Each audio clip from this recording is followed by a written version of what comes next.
నమస్తే, welcome to మానీరు news bulletin. ముందుగా headlines చూద్దాం. కాంగ్రెస్ అభ్యర్థి సుడిగాలి ప్రచారం, పెరుగుతున్న మద్దతు, గెలుపుపై ధీమా. సంఘ సంస్కర్త శాంతి సేవలాల్ జిల్లాలో ఘనంగా జయంతి వేడుకలు. ప్రజాదరణ చూసి ఓర్వలేకే మోదీపై విమర్శలు, సీఎం రేవంత్ రెడ్డిపై డాక్టర్ లక్ష్మణ్ ఫైర్. నేతన్నలకు అభయహస్తం, థ్రిఫ్ట్ ఫండ్ బీమా స్కీమ్లపై అధికారుల అవగాహన. Welcome back to news. Social మీడియాలో కొందరు తనపై తప్పుడు ప్రచారం చేస్తున్నారని ఆవేదన వ్యక్తం చేశారు. కరీంనగర్, మెదక్, నిజామాబాద్, ఆదిలాబాద్ పట్టభద్రుల ఎమ్మెల్సీ కాంగ్రెస్ అభ్యర్థి ఆల్ఫోన్స్ నరేందర్ రెడ్డి కరీంనగర్ లో ఉదయం అంబేద్కర్ స్టేడియంలో ప్రచారం చేసిన ఆయన ఆ తర్వాత అల్గునూరులో ఆత్మీయ సమ్మేళనంలో పాల్గొని పట్టభద్రుల మద్దతును కోరారు. నగరంలోని అంబేద్కర్ స్టేడియంలో సురాజ్ చైర్మన్ కోమటిరెడ్డి నరేందర్ రెడ్డితో కలిసి ప్రచారం చేశారు. ఎమ్మెల్సీ కాంగ్రెస్ అభ్యర్థి ఆల్ఫోన్స్ నరేందర్ రెడ్డి, వాకర్స్, క్రీడాకారులు, యువతను కలిసి మద్దతు కోరారు. ఈ సందర్భంగా పలువురు ప్రముఖులు నరేందర్ రెడ్డికి మద్దతు తెలిపారు. స్థానికున్నైన తనను గెలిపించాలని, నిరుద్యోగులు, యువతకు ఉద్యోగ ఉపాధి అవకాశాలు కల్పించేలా కృషి చేస్తామని హామీ ఇచ్చారు.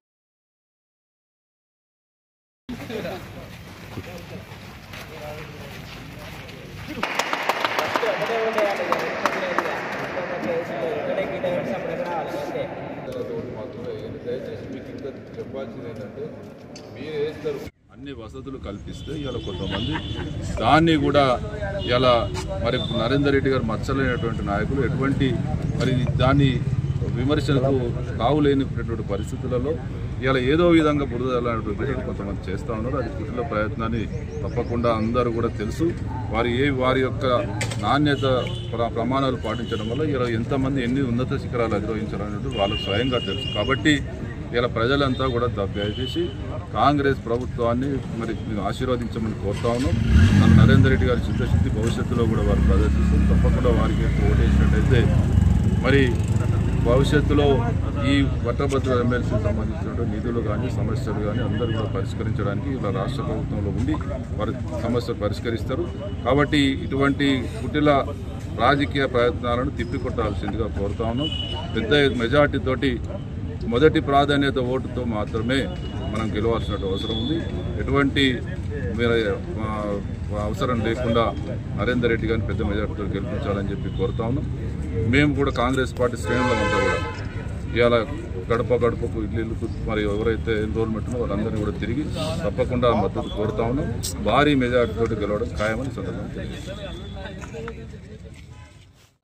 ఏ కార్యక్రమం చేసినా, అసలు కరీంనగర్లో ఏ స్పోర్ట్స్ ఈవెంట్ జరిగినా, ఏ సైన్స్ ఫెయిర్ ఈవెంట్ జరిగినా మరి నా యొక్క హస్తం లేకుండా ఇవాళ ఏ ప్రోగ్రాం కూడా జరగలేదు. ఎంతో మందికి, వేలాది మందికి రకరకాలుగా స్థానికంగా నేను ఉపయోగపడ్డవాడిని. కాబట్టి స్థానికంగా ఉండేవాడిని, గెలిచేవాడిని, అన్ని వర్గాలకు ఉపయోగపడేవాడిని. ఒకసారి మిగతా సభ్యులు చూసుకుంటే తెలుస్తుంది. 3 నెలల కింద కరీంనగర్లో వారెవరో తెలియదు, 3 నెలల తర్వాత కూడా ఖచ్చితంగా చెప్తున్న వారెవరో తెలియదు. కరీంనగర్లో ఉండే బిడ్డలు ఎవరు లేరు. 30 సంవత్సరాల నుంచి మీలో ఒకటిగా మమైకమై ఉన్నాను.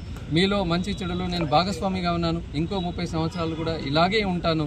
కాబట్టి దయచేసి పట్టభద్రులారా, సోషల్ మీడియాలో ఏంటి అంటే అది ఓడిపోతున్న భయంతో అసలు 34 మంది ఎన్నికల్లో ఉన్నట్లయితే 33 మంది లక్ష్యం ఒకటే, వాళ్ళు గెలవాలని కాదు, ముందు కురుకుతున్న నరేందర్ రెడ్డిని ఎలా వెనక్కి లాగాలి అంటే ఇవాళ విజయం తథ్యమని, నా విజయం తథ్యమని భావించిన వారు మరి నా మీద దుష్ప్రచారము, సోషల్ మీడియా టీంలను కోట్ల రూపాయలు గుమ్మరించి సోషల్ మీడియా టీంలను ఒక 50-60 ఐడీల చేత రకరకాలుగా అటాక్ చేస్తున్నారు.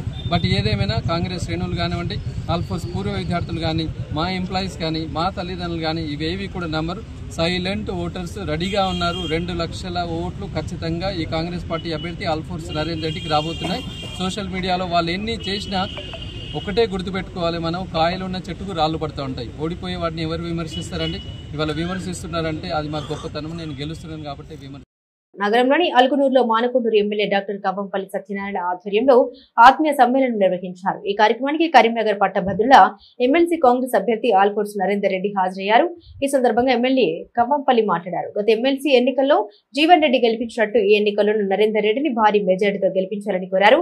కాంగ్రెస్ ప్రభుత్వం అధికారంలోకి వచ్చాక శరవేగంగా అభివృద్ధి పనులు జరుగుతున్నాయని, పేదలకు సంక్షేమ ఫలాలు అందుతున్నాయని తెలిపారు.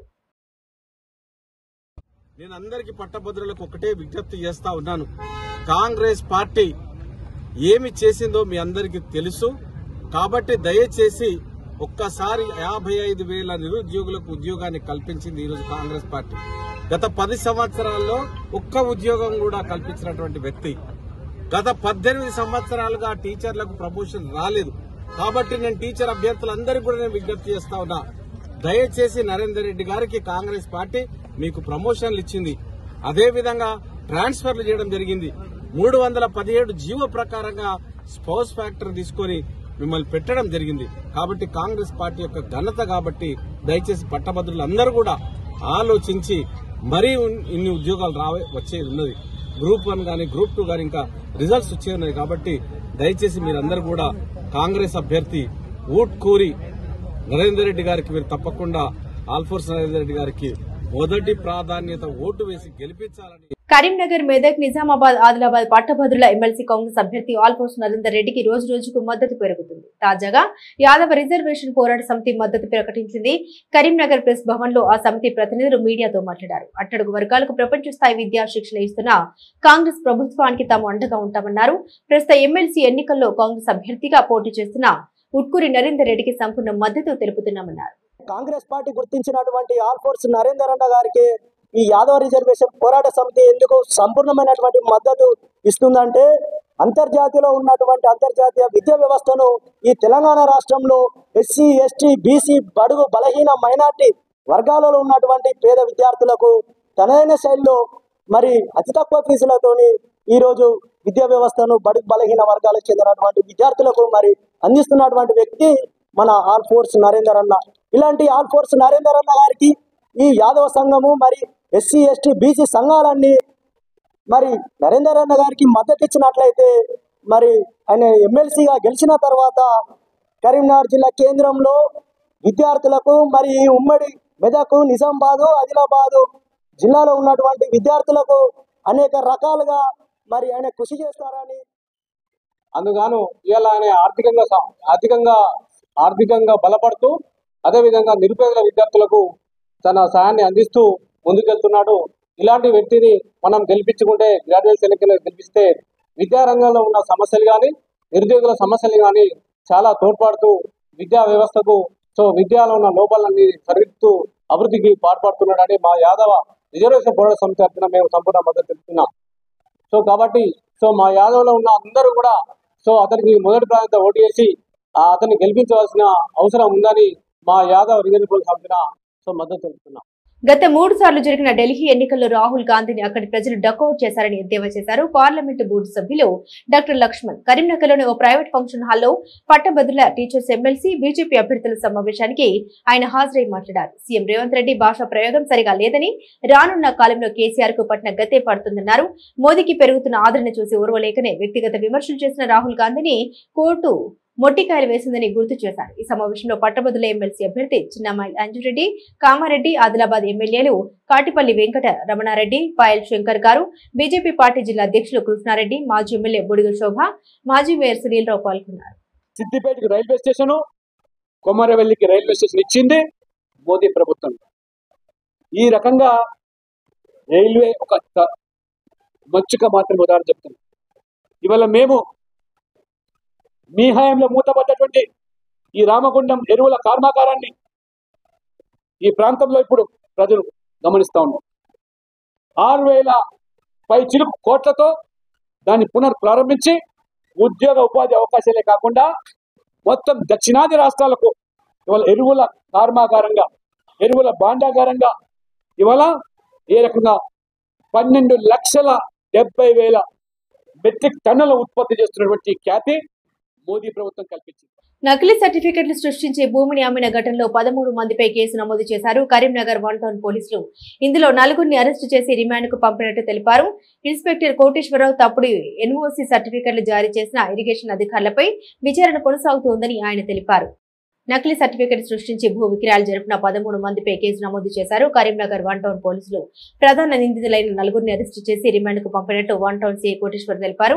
నగరంలోని వావిలాలపల్లికి చెందిన బూరుగుపల్లి వెంకటేశ్వరరావుకు అతని తల్లి సత్యవతికి కరీంనగర్ కట్టనాపుల్లో మొత్తం 6.18 ఎకరాల భూమి, వీరి స్థలం పక్కనే ఉన్న రంగారెడ్డి జిల్లా కీసరకు చెందిన పతంగి రామచంద్రరావుకు 2.6 ఎకరాల భూమి ఉంది. అదే సర్వే పరిధిలో ఉన్న 2.38 ఎకరాల భూమిని ఎస్ఆర్ఎస్పీ అవసరాల నిమిత్తం 1978లో భూసేకరణ చట్టం ద్వారా ప్రభుత్వం సేకరించింది. తప్పుడు పత్రాలు సృష్టించి భూమిని అమ్మినట్లు విచారణలో తేలినందున నిందితునిపై కేసు నమోదు చేసినట్లు ఇన్స్పెక్టర్ తెలిపారు. పంతంగి రామచంద్రరావుతో పాటు కరీంనగర్ కు చెందిన మహమ్మద్ బషీర్, బొల్లవేణి శంకర్, బల్మూరి విజయ్ కుమార్, దేశవాణి శంకర్, దాసరి సంజీవరెడ్డి, నందికొండ మురళీధర్ రెడ్డి, దాసరి బుచ్చి మల్లారెడ్డి, దాసరి శ్రీనివాస్ రెడ్డి, కరీంనగర్ మండలం ముగ్ధంపూర్ కు చెందిన బల్మూరి రాజురావు, జగిత్యాల జిల్లా ఎండవల్లికి చెందిన మంతెన నర్సయ్యలపై కేసు నమోదు చేసినట్లు ఇన్స్పెక్టర్ తెలిపారు.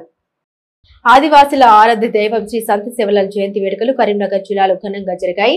నగరంలోని కోతిరాంపూర్లో డీసీసీ ఎస్టీ సెల్ జిల్లా అధ్యక్షులు శ్రావణ్ నాయక్ ఆధ్వర్యంలో జరిగిన ఈ కార్యక్రమానికి సుడా చైర్మన్ కోమటిరెడ్డి నరేందర్ రెడ్డి హాజరయ్యారు. కాగా రామ్నగర్ లో గిరిజన సంఘం రాష్ట్ర ఉపాధ్యక్షులు భీమా సాహెబ్ ఆధ్వర్యంలో సేవలాల్ జయంతి వేడుకలు జరిగాయి.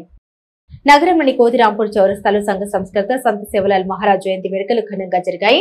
జిల్లా కాంగ్రెస్ ఎస్టీ సెల్ అధ్యక్షులు శ్రావణ్ నాయక్ ఆధ్వర్యంలో ఏర్పాటు చేసిన ఈ కార్యక్రమానికి సుడా చైర్మన్ సిటీ కాంగ్రెస్ అధ్యక్షులు కోమటిరెడ్డి నరేందర్ రెడ్డి హాజరై వారి చిత్రపటానికి పూలమాల వేసి సేవలాల్ సేవల్ని గుర్తు చేశారు. గిరిజనులు సంచార జీవనం కాకుండా స్థిర నివాసం ఏర్పరచుకుని అభివృద్ధిలో ముందుకు వెళ్లే విధంగా కృషి చేసిన మహానీయుడని అన్నారు. మూఢ నమ్మకాలను సామాజిక రుగ్మతల్ని రూపమాపాలని కృషి చేసిన వ్యక్తి సేవలాల్ మహారాజ్ అని కొనియాడారు. కార్యక్రమం అనంతరం అన్నదానం చేశారు.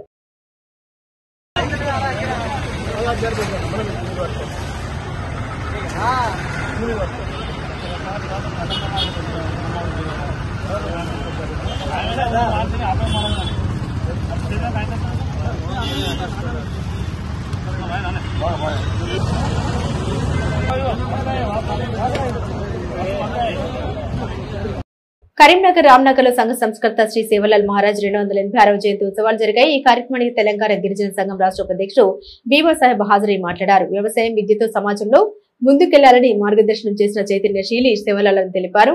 ఈ కార్యక్రమంలో గిరిజన సంఘం నాయకులు లక్పతి నాయక్, శ్రీనివాస్ నాయక్, శివ, దినేష్, శ్రావణ్, సింహాద్రి పాల్గొన్నారు. కర్ణాటక, తెలంగాణ, ఆంధ్రప్రదేశ్, మహారాష్ట్ర మొత్తం దక్షిణ భారతదేశంలో గిరిజనులను ఐక్యం చేయడానికి, ముఖ్యంగా బంజారాలు సంచార జీవితం కాకుండా స్థిరమైన నివాసాలు ఏర్పాటు చేసుకొని తండాలుగా ఏర్పడి అక్కడ స్థిర నివాసాలుగా జీవించాలి, తమ నాగరికతను పెంపొందించుకోవాలని చెప్పేసి భావించిన వ్యక్తి సేవలాల్ మహారాజ్. ముఖ్యంగా పశు సంపద మీద ఆధారపడి పశువులను మేపుకుంటూ రాజన్న సిరిసిల్ల జిల్లా వేములవాడ శ్రీ రాజరాజేశ్వర స్వామి ఆలయంలో భక్తులకు సౌకర్యాలు కల్పిస్తున్నారు ఆలయ అధికారులు. వేసవి ఉక్కపోతను దృష్టిలో ఉంచుకుని నాగిరెడ్డి మండపం సమీపంలో 2వ భారీ ఫ్యాన్ ఏర్పాటు చేశారు. వేసవి సమీపిస్తుండటంతో భక్తులకు ఇబ్బంది తలెత్తకుండా ఉండేందుకు గాను ఫ్యాన్ ఏర్పాటు చేసినట్లు ఈవో వినోద్ రెడ్డి తెలిపారు. మహాశివరాత్రి సన్నాహక సమావేశంలో కలెక్టర్ సందీప్ కుమార్ జా సూచన మేరకు ఫ్యాన్ ఏర్పాటు చేయగా అర్చకులు ప్రత్యేక పూజలు నిర్వహించి ఫ్యాన్ ను ప్రారంభించారు. ఈ కార్యక్రమంలో ఈ రాజేష్, డిఈ మహిపాల్ రెడ్డి, పర్యవేక్షకులు నర్సయ్య, సిబ్బంది ఉన్నారు.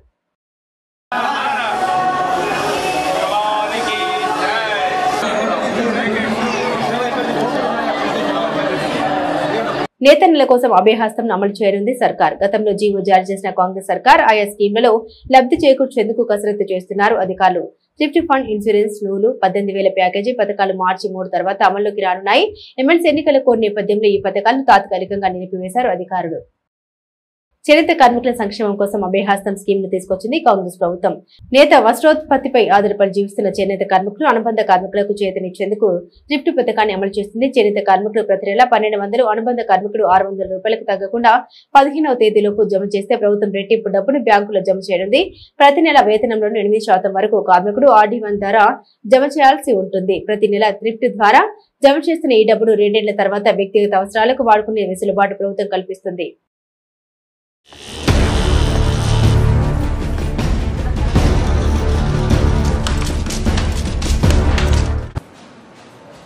కరీంనగర్ జిల్లాలో గతంలో 21 చేనేత సహకార సంఘాల్లో 844 మంది చేనేత, 535 మంది అనుబంధ కార్మికులు 5 కోట్లకు పైగా లబ్ధి పొందారు. ప్రస్తుత ప్రభుత్వ ప్రోత్సాహంతో ఈ సంఖ్య పెరిగే అవకాశాలున్నాయి.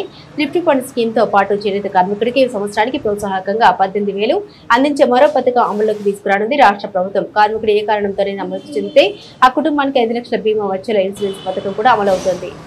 ప్రభుత్వ సంక్షేమ పథకాలను సద్వినియోగం చేసుకోవాలని నేతన్నల్ని కోరుతున్నారు చేనేత జౌళి శాఖ అధికారులు. ఆయా పథకాలపై కార్మికులకు అవగాహన కల్పిస్తూ లబ్ధి పొందేలా పలు చైతన్య కార్యక్రమాలు చేపడుతున్నారు. కరీంనగర్ జిల్లాలో విద్యాసాగర్ ఆధ్వర్యంలో అధికారులు చేనేత సంఘాలు పర్యటిస్తున్నారు.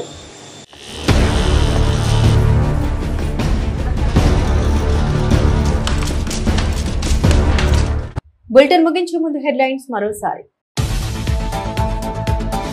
కాంగ్రెస్ అభ్యర్థి సుడిగాలి ప్రచారం, పెరుగుతున్న మద్దతు, గెలుపుపై ధీమా. సంఘ సంస్కర్త శాంతి సేవలాల్ జిల్లాలో ఘనంగా జయంతి వేడుకలు. ప్రజాదరణ చూసి ఓర్వలేకే మోదీపై విమర్శలు. సీఎం రేవంత్ రెడ్డిపై డాక్టర్ లక్ష్మణ్ ఫైర్. నేతన్నలకు అభయహస్తం. థ్రిఫ్ట్ ఫండ్ బీమా స్కీమ్లపై అధికారుల అవగాహన. ఇవి బులెటిన్ అప్డేట్స్. మరిన్ని అప్డేట్స్ కోసం చూస్తూనే ఉండండి మానేరు న్యూస్.